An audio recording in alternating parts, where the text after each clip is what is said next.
Good morning, Rabotai. Breakfast and the class today is sponsored by many, but that means that it's a very special day. Dedicated for the Refuah Shlema of Moshe ben Batya and Simcha bat Sarah, sponsored by the children of the Hedaya family. As well, it's sponsored and dedicated in loving memory of Audrey Levy Aleh Shalom, Lilu Nishmat Chana bat Rachel, sponsored by her son Maurice Levy.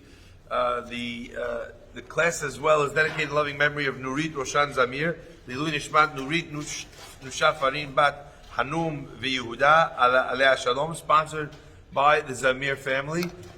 Dedicated in loving memory of Masuda Amos Alav Shalom, Lilu Nishmat Masuda bat Aleh Shalom, Masuda bat Asiba and Rabbi Hananya El Malem Alav Shalom, sponsored by her sons Gabriel Amos. As well in loving memory of Nathan Marcus Alav Shalom, Lilu Nishmat Natan ben Rachel, by the Marcus family, and for Refuah Shlema of Meir ben Adelia, sponsored anonymously. And the week of Kobru is dedicated in loving memory of Sammy Syed, Alav Shalom Lilu Nishmat the woman of Kah, sponsored by his son Isaac Syed. Finally, of beautiful news, the breakfast and class is dedicated in celebration of Simon Simantov's birthday, sponsored by his family in Israel, and of course celebrated by his family here in Manhattan.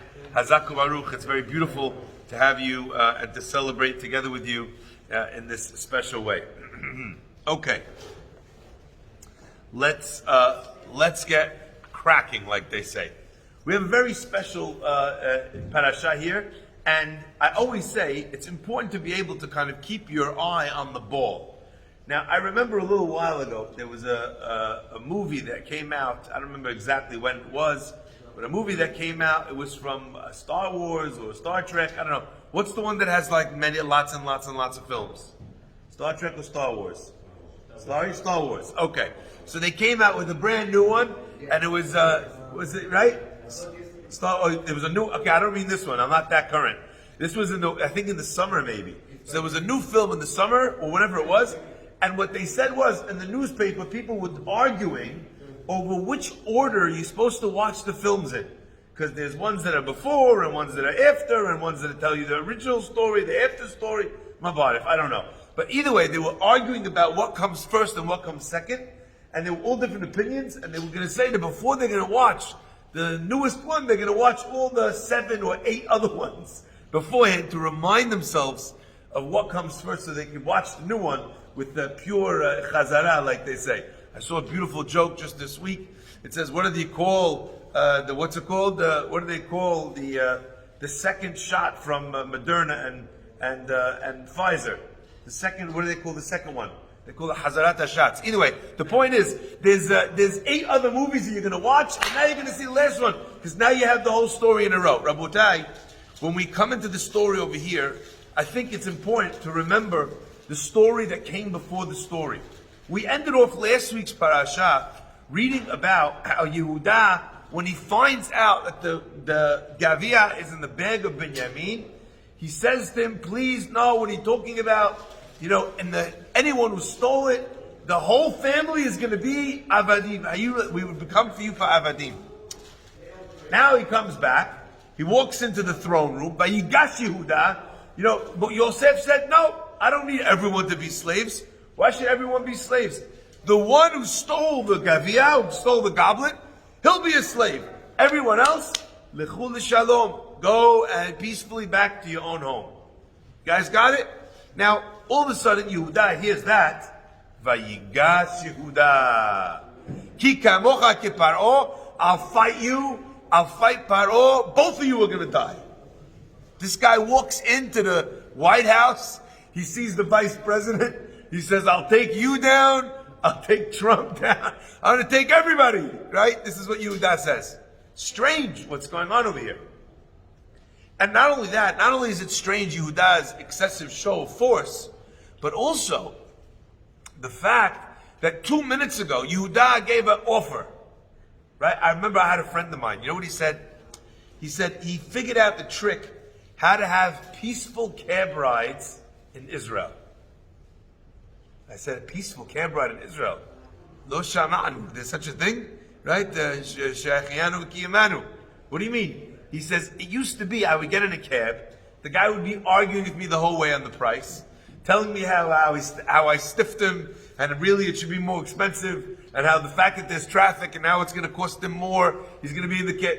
So he says, I came up with a very simple theory, okay, that gets me quiet in the cab. I said, you got to share this as a secret. What's the secret? He says, when I ask him, how much does the trip cost? The guy tells me 15 shekel. I tell him, lo. Not 50, lo. Bishum panim ve'ofen, lo. No way, 15 shekel. The guy's already gearing up for the fight. I tell him, ani mishalem 17 shekel. I'm paying 17. The guy, ani behelim, ani beshok, right? The guy, they don't even know what to do. He's worried if he opens his mouth, you might realize that you told him more instead of less. He says, I sit back, I relax like a king, not a peep out of the driver. So, it's the reverse negotiation, right? It's the kind of negotiations that Obama was running, okay? It's a strange thing, right? What are you talking about? What kind of negotiation is this? Are you with me? Yehuda says, listen, you found the goblet? Okay, whoever's the crook, all of us are going to be avadim. Yosef says, counter offer. No, not all of you are going to be avadim, only one of you. 99% sale on the negotiation here. He gives him 99% off. Take the other, everybody else, go back home. Now Yehuda hears that, he says, forget it. He goes to war. You said, this is what you said. I'm not even doing, you said it. What's going on here? How come Yehuda is fighting when he said, whoever, you find it, we're all going to be slaves. Now they found that Yosef says one, and Yehuda goes ballistic. What's happening here, Rabotai? So I want to share with you a very powerful answer, which kind of sheds a little bit of light on the story, but also is tremendously impactful for us in our own lives.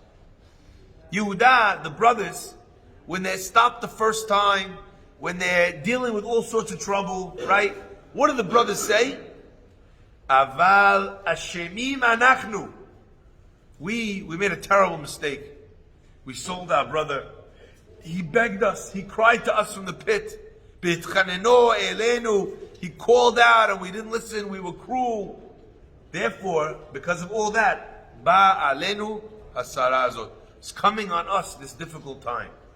They already understood that this was a message from God, a punishment for having sold Yosef as Sadiq. They were clear about that. And you know what? You did something wrong, you stick out your hand, you take your punishment. They understood this is God's plan. Yehuda says, if you can find the Gavia, we'll all be slaves to you. But now the Gavia is found in the bag of Binyamin. And they go down to Yosef, and Yosef says, nope, I'm only taking him. Of all the brothers, the one that was not involved in the sale was Binyamin. It can't be that if this was coming from God, if this was God's will for them, for the brothers, to be in this situation, if this was God's will, it wouldn't be Binyamin that was stuck here, it would be all of us, not him. How could it be that this is the result? They were reading God's messages. And suddenly they understood that this could not be God, so to speak. What does that mean? Yosef has agency to do this? No. In every situation, when a person gets a message from God, there's always two ways to read the message. Right? They say, sometimes you read a sentence, something gets lost in translation. Right? You could either read, let's eat grandma, or you could read it, let's eat grandma. You don't know if your brother is showing kibbut avayim for the grandparents, or if had as a cannibal. It's very difficult to read without a comma, right? You're not sure. So sometimes God's messages are like that. We don't know. Is Hashem telling me with a message that He's giving me? Is He telling me this is not the path for you? So you're trying to do a business, you're trying to pull a deal, you're trying to get a shidduch, you're trying to do something to have children, to improve the lot of your kids, to do something in this world, you're trying to, start up a charity, and then there's all these roadblocks. Are the roadblocks telling you to go home? This is not for you? Hashem doesn't want you to come here? Or are the roadblocks testing you, checking to see how you're going to fight? Rabotai, listen carefully. When the brothers thought that they'd all be slaves, they understood this is what Hashem wants. Okay, this is payback for the time we sold our brother. But when Yosef said, I'm keeping Binyamin, Yehuda says, I've been down this road already. I already left behind one of my brothers. Specifically one from the other mother. I'm not doing this again. I'm not leaving you without him. And if you want to stand in my way, in the way of my brothers, you should just know, ki kamocha ki paro. I'm not threatening you with death. If you try and stop me, that is what will happen. We will fight to the grave to be able to bring our brother Binyamin home. Because now they saw that this was not God's punishment to them. Yehuda now read it the exact opposite way. That now it was God testing them if they would save Binyamin. Okay? Little did Yehuda know that the protagonist in the story was not him. The bell was not tolling for thee. Actually, the person sitting in the chair opposite him, giving all these commands, was Yosef. But it remains to be deciphered by all of us here today. We have to try and understand, hold on a second. How is it that they did not clock at any stage in this negotiation, in this fight, that this person who seemingly knows everything about them is maybe their long lost brother? He seems to understand, everything about their culture. He seems to know, the Midrash tells us, he was telling them things about their past that only someone who was a brother would know. He calls them out that there's another brother, Binyamin. He demands that his closest blood brother, Binyamin, be brought down to him. They see how happy he is when he came. He's asking about their father. It's too strange. Shouldn't they have realized, when you're watching a film and they're showing you enough twists and turns, eventually it becomes obvious that this guy is the killer or that person stole the money. Because there's too many pieces that come together. How did they not recognize that this was Yosef? And the Gemara tells us, when the Pasuk says, Vehem lo hikiru, he realized that it was them. They did not realize it was him. The Gemara says, why? Because he had Khatimat Zakan. He had a beard. Slicha. Right. I don't know about you, but during Sfirat HaOmer, right? Everybody has beard. Like our wives are not walking around in shul saying, Shlomo, Shlomo, Shlomo. Yeah, it's me. Have you seen my husband? I can see through the beard. It's not a problem. Like, even if it's a long beard, I could still know that this is a person who's, how could they not? Now, not only that, compounding the problem, Rabotai, is the fact that Yosef looks exactly like Yaakov. So here they're looking at this guy, and what are they seeing? The face of their father. So he's younger than his father, but this is how they remember their father from when he grew up. Same face, maybe a little blacker beard. How did they not think that this is, it's so obvious. And the answer, Rabotai, although there are many, I think the answer over here is that the brothers were looking at this in the correct way. They understood that they had done something wrong and that something was coming to get them. Number one, 100% because of the way they treated their brother, Yosef. But the ultimate punishment that the brothers felt that they deserved was because of the pain that they had put their father through. They made their father grow old. So when the brothers saw this guy, why should they think it's Yosef? And they kind of felt like it looked a little bit like their father. Do you know what every armchair psychologist will tell you? A guy suffers a loss, he's very close with his mother passes away. He starts dating this girl, comes back to his father, he says, Dad, I don't know, I just noticed. She looks a lot like Mom. Right? No one thinks that's your mother. What do you think? You're thinking a lot about your mother, so you're finding similarities, maybe where there are none. The brothers had this guilty conscience. How do you know? Because the second something went wrong, what did they say? This is the reason. 22 years later, immediately, they didn't say, I didn't get up for Shacharit that other Thursday. They didn't say, I ripped off this guy in the shuk 2 weeks ago. I sold him a camel, I sold him a cow as a camel. Meanwhile, I just put pillows on the top and painted it. None of them had any other stories. Immediately, they went right back to the origin story of the splitting of the brothers. Is this clear? So it was first and foremost on their mind. When they saw someone who was punishing them, and they saw that it looked like their father, they thought that their brain was playing tricks on them. That they were so focused on the fact that they hurt their father, that's why Yosef looks like him, not because he looks like him. But we learn from here a tremendous lesson, and that is that we see things in the way that we would like to see them. And when something doesn't fit the narrative that we want it to fit, it just doesn't work. We don't believe it. We cast it all aside. I use this example all the time. There's not a single thing that Trump can do right for the Democratic Party, for anyone who votes blue. There isn't. Anything he'll do, they'll find a reason why it was for narcissistic reasons for himself. And it's not false the other way either. Can Pelosi or AOC do anything right in the eyes of anyone who's Republican? For sure not. So this is not a sickness that afflicts one side of the political aisle. It's a human sickness. A sickness where we don't see with our eyes, we see with our hearts. We choose what we would like to see. Now, it is true, and this always struck me. If the brothers had their sin right in front of them, it was right there. They knew that they had done wrong. They were willing to admit it. They immediately said that the reason why this is happening is because of what we did to Yosef. When we know we're wrong, why couldn't they see that it was Yosef then? What, did they not want it to be Yosef if clearly they're... And this is something which is so powerful.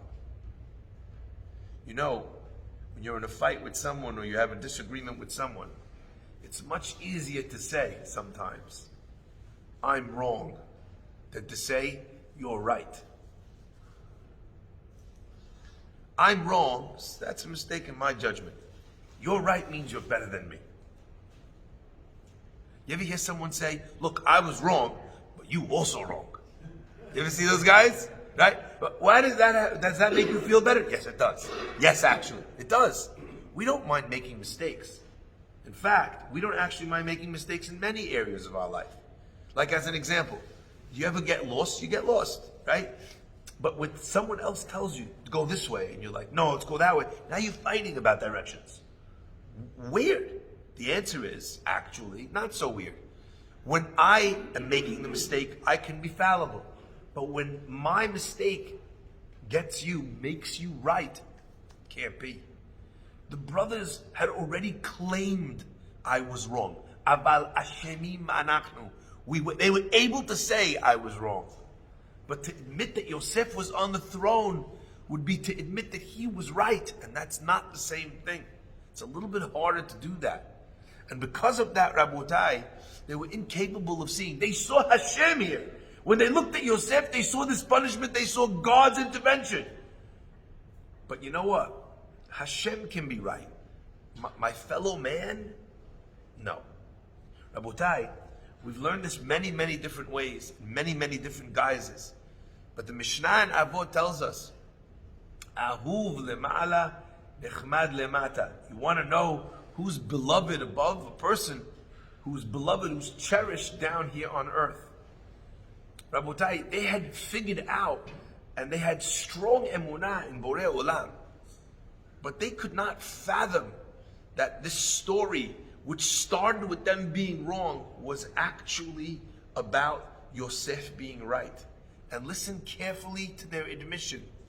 They don't say we were wrong and Yosef was right. They say, Aval ashemim anachnu. Look, even if he was wrong, he was crying. We should have had mercy on the guy who was wrong. Even now, even here, even when the things seem to be very strange, Rabotai, still the brothers are stuck in their story. And I don't think sometimes that this is a conscious process. I think that this is a subconscious process. It sometimes takes someone to point this out to you so that you could then open your eyes up wide. If you're ever in a fight, Rabotai, then, if you're ever struggling to be able to see things eye to eye with someone that you love, perhaps before doing all the heavy lifting of fighting it out with that person, perhaps get a fresh pair of eyes and explain it to them. But don't ask them, which is what most people do. I'm right? I'm right. I wanted to check this by you. Am I going crazy? This guy's a crook, this guy's a thief, this guy's a this. I'm right, yeah? Instead of doing it that way, just ask, am I seeing this from all sides? When you ask someone if you're right or wrong, most people don't want to get into the mud with you, so they just tell you, yeah, you're totally right. If you ask them, am I seeing all sides of this? Then they feel like the job you're asking them to do is to find merit in the other side, which is what you actually want. You want to be able to see the other person's side of this in a way that you have not yet seen. Rabotai, because they don't want to see Yosef that way, they're incapable. And something as small as a beard is enough. He was clean shaven back then. That was enough to be able to tell them that the person sitting in front of them could not possibly be Yosef. I think especially so when admitting that someone else is right means that we were so wrong. It makes it even more difficult to admit that we are right. But Rabotai, I learned in this also a tremendous measure of compassion. A lot of times when we fight with people, we're very bitter and angry at them for not doing the right thing, for not going the right way. And sometimes, Rabotai, it helps to read a parasha like this and to think that someone could see things so differently from you and be so close to you and still be your brother. It's possible that the person actually loves you and still hates you. Look at how the brothers reconcile the minute Yosef says, Ani Yosef. Everybody's hugging. 22 years. Yosef is subject to unimaginable tragedies, difficulties. And yet, the minute they get past this hump, it's amazing. They're brothers again. It's possible that the person sitting opposite you doesn't hate you, loves you, but still just sees things so differently. People can get it wrong. They could still be your brother. People could get it wrong. They could still be righteous. They could still be good people. The Shivatim were unbelievable Sadiqim. And they got it wrong. On whatever level we're allowed to say that, they got it wrong. Look at the person opposite you and say, okay, I think he's not the best, but at least like a Yehuda, a Reuven, a Shimon, he could be. Yeah, he's maybe one of the Shifteka. He has a tiny mistake here. He's not seeing it the right way. And maybe that's why we're in this situation. Feeling that compassion for someone that argues with you, for having gotten it wrong. I love the line, V'lo yochol Yosef hit a peg, and Yosef couldn't hold out anymore. He saw his brothers, even though they'd caused him so much more pain than he'd caused them. But he couldn't bear to see it on their faces anymore. Sometimes it just takes the party who's innocent to step forward and say the words that end the fight. What do you want to be? You want to be right, or you want to have shalom? That's the question we will have to ask ourselves. Baruch Adonai Le'olam. Amen.